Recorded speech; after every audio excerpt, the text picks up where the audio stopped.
Today we're going to be talking about Pretty Guardian Sailor Moon Eternal, the movie part 1 and part 2 on Netflix. So let's get started. Welcome back to my channel. My name is Justin. I love to watch movies and I just discovered that I love to watch Sailor Moon. If you guys do too, you guys are in the right spot. Make sure to hit that subscribe button down below and click that bell notification for more up and coming content. Pretty Guardian Sailor Moon Eternal, the movie part 1 and part 2 serve as the 4th season in the Pretty Guardian Sailor Moon Crystal series that started in 2014. These two movies were recently released in Japan and now they're hitting Netflix in the US and other countries. I'm going to review both parts of the movie. I'm going to treat each part like a separate review, give the synopsis, the review, and then the grade, and then start the review for the second part. So with that, let's get the first part started. After a total solar eclipse, a dark circus appears. Mamoru is stricken with a mysterious illness and bad things start happening across the city. There's a solar eclipse happening. Chibiusa is ready to go back to the future and everybody's just kind of celebrating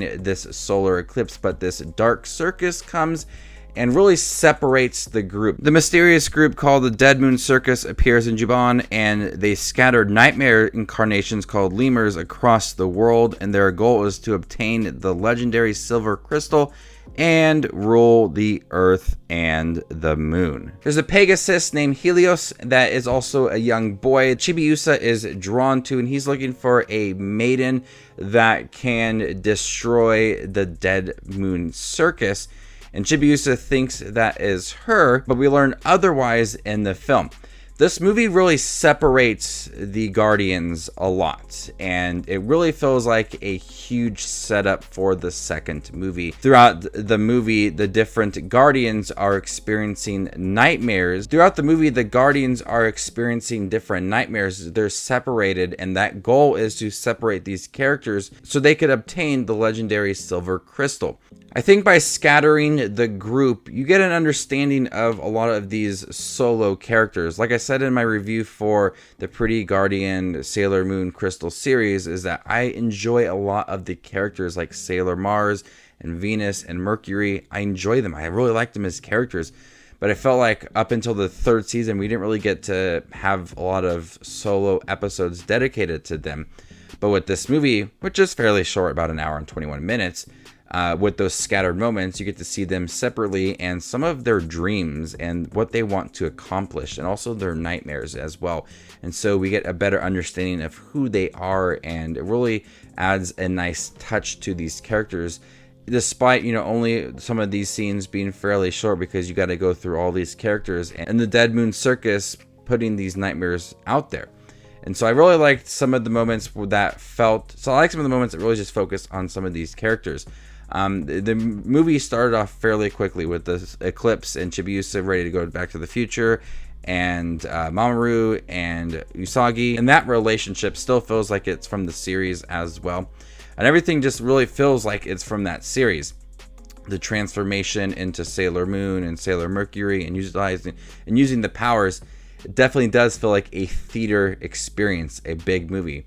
When I think of anime series that I've watched that have been movies, or, you know, cartoons, some shows that I watched as a kid like Digimon and Pokemon, when they had a movie out on the big screen, they always overdid the transformation scenes when Digimon were evolving or Pokemon were evolving. It always felt big and epic, overdone, and that's how I feel about Sailor Moon Eternal, the movie, is that when they are utilizing their powers and the transformation feels big, feels epic, and the animation is right there to provide, you know, a lot of great scenes. So the first part of the Eternal movie series, I think, started off really good. It definitely does feel like a setup, setting up the Dead Moon Circus and these 4 girls that are utilizing nightmares to try to obtain the silver crystal, and still continuing the story from the 3rd season into the 4th season. I thought was a nice transition, starting off really quick,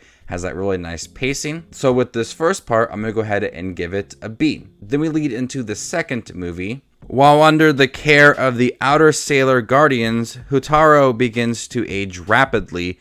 Then the time comes for all the Sailor Guardians to reunite. And this kind of feels like Endgame a little, where the first one kind of felt like Infinity War.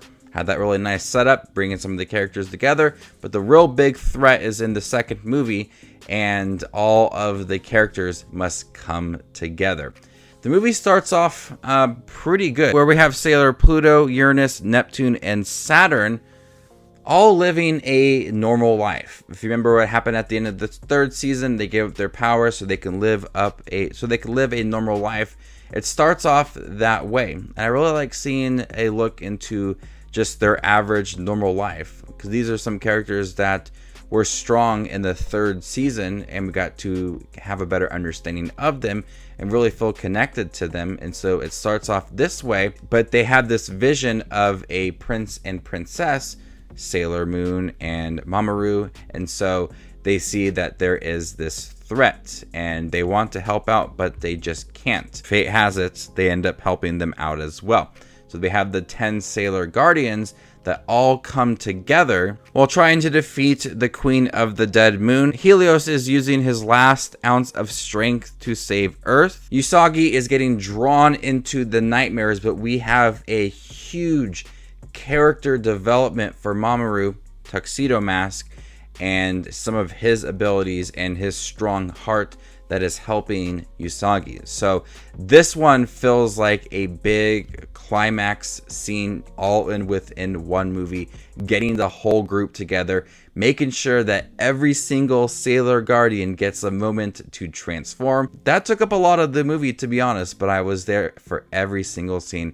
I loved how they overdo the scenes, and they have the big transformation and stating their names even though we know who they are, and some of those really big moments make some of these big movie events worth watching, because we want to see these characters and scenes that we loved from the series in a movie format, and we get that with this second part. But also we learn a lot more of Sailor Moon and her past life. And I feel like there's some really good scenes towards the end of the movie that not only give a chance for Sailor Moon to shine, but all of the other Guardians as well. A chance for them to shine and have a purpose in the movie. And it ends very intriguing to where I want to see more. I want to see more of Chibiusa in the future, and certain characters that are revealed at the end of this movie and how they're going to play an important part in the future. I want to see that now. I want to see what is going to happen with Chibiusa's story now that she's going back to the future. But this movie, the second part, was action-packed from beginning to end. The Queen of the Dead Moon and her story felt very urgent to all of the Guardians, and all of them gathering together to use their powers to defeat her and her nightmares. It was all really entertaining, and the animation and some of the characters in here I absolutely loved. I love some of the stories. The Tuxedo Mask has always been one of my favorite characters, but he grows so much in this second movie. And the relationship between Usagi and Mamoru once again is strong as can be, and it just gets even better in the second part. This movie still is fairly short. I think it's about an hour and 21 minutes. It picks up right away, and then we get to see those four Sailor Guardians that are trying to live a normal life. I loved that more personal, quieter moment, and before all the action really takes over and just is one big story. That's a blast to watch. I'm gonna go ahead and give the second part a B+. So there you guys have it. Both Sailor Moon Eternal movies reviewed in one video. Each part is about an hour and 20 minutes, so it's a pretty quick watch. First one feels like a big setup for the second film, but all of it's really good. If you loved the 3 seasons of the Pretty Guardian Sailor Moon Crystal series, you will love the fourth part. It feels like it's continuing that story while also trying to feel like a movie. Overdoing a lot of the transformation scenes is something that's really enjoyable to watch. The characters are a blast. A lot more character growth and personal moments for these characters that I've fell in love with over the last couple weeks. I really do enjoy watching Sailor Moon, and this was something that I was looking forward to, and I really did enjoy it. So there you guys have it, review for both of the Sailor Moon Eternal movies on Netflix. Have you guys seen both of them? What do you think about them? Let me know in the comment section down below, and stay tuned for more up and coming content. My name is Just Watches Movies, and you guys stay classy, YouTube.